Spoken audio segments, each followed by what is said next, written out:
Kulungan ng bagsak ng top 5 municipal most wanted person sa ikinasang operasyon ng Morong Municipal Police Station sa Sitio Bangbang, Barangay Binaritan, Morong, Bataan. Yan ang tinutukan ni Patrolwoman Lixen Reyes Saweran.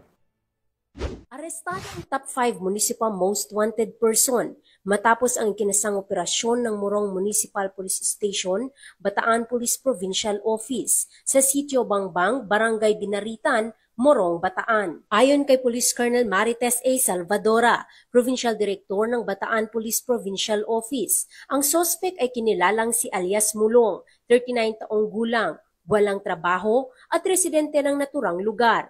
Naaresto sa bisa ng warrant of arrest para sa kasong paglabag sa Section 12, Article 2 ng Republic Act 9165 o Comprehensive Dangerous Drugs Act of 2002 sa isinagawang protective search. Matapos ang pag-aresto, nakumpiska mula sa aktwal na pag-iingat ng sospek ang 3 maliit na sachet ng hinihinalang shabu na may kabuuang bigat na 17 gramo at tinatayang standard drug price na 115,600 pesos. Sa kasalukuyan, ang naarestong sospek at mga ebidensya ay nasa kustodiya ng Morong MPS para sa tamang dokumentasyon, karampatang disposisyon at pagsasampa ng kaukulang kaso. Patuloy ang mas pinaigting na operasyon ng ating mga kapulisan laban sa kriminalidad at ilegal na droga upang matiyak ang kaligtasan at kapayapaan ng komunidad.